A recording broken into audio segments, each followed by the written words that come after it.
All right, here we are in week 6, almost done, and I am finding myself in a position where I actually started work a week and a half ago, and I am slammed.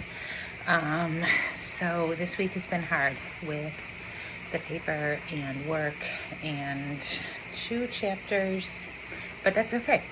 Away we go. So what I kind of liked about the readings this week is really just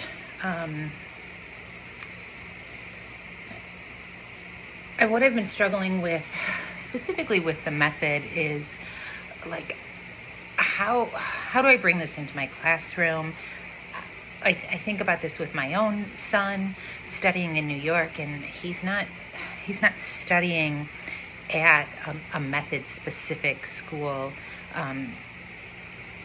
And it all seems very serious and dedicated, and almost like if you're not doing method training and if you're not doing it with fidelity and really pushing through this, there's no hope for you, either in the classroom or in a career.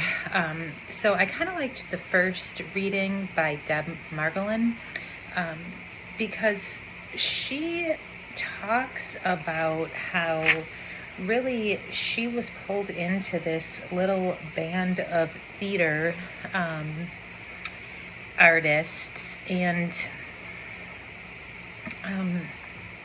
she just talks about how they wove the method in to their acting choices, but I don't think they would say they were dedicated to it.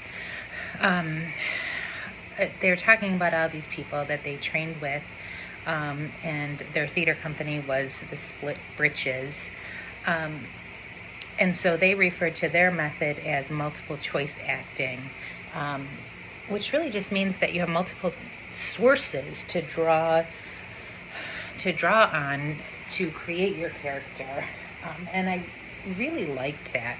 You can have effective memory. You can find yourself caught up in the moment.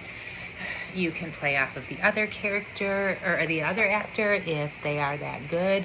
And, oh, sorry. I really don't like this way it's set up. And I like that. I like that for my kid. I like that for the students I'm going to be teaching.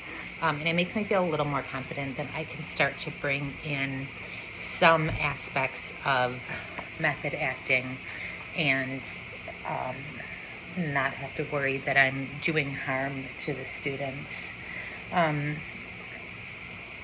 The other chapter to me was really a lot about how I'm going to pull this into my classroom. The first chapter was a lot of like, where does method acting fall in the scene of New York, in the acting scene, in the theater scene, and I feel like there's this very high level kind of uber professional, people coming out of Stella Adler Conservatory,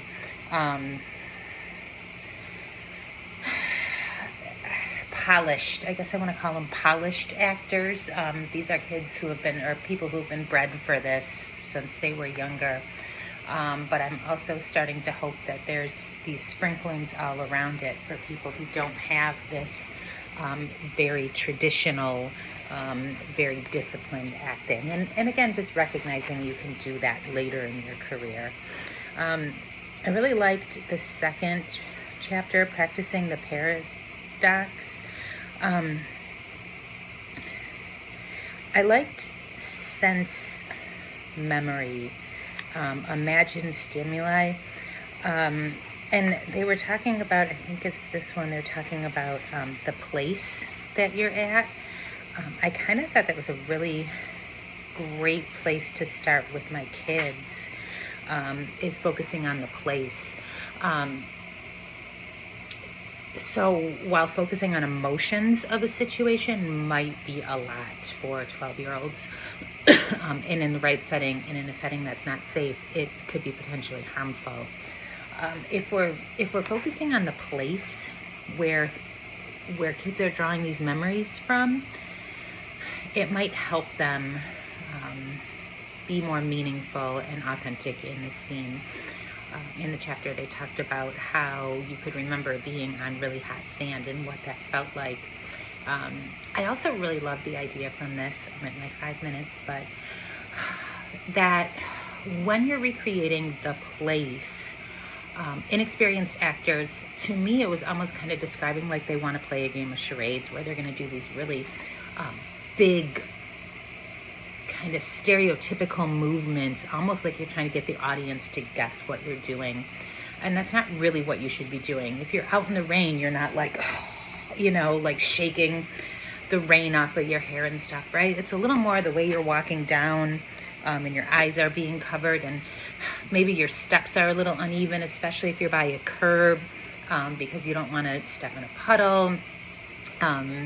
The way you're hunched over, maybe. Just these really small indications of what's going on, and that's what you'd really be doing in the real world. So anyways, that's a really great practical application for me, and then just kind of personally making me feel like maybe there's a place for my son in this world out here. So see you next week.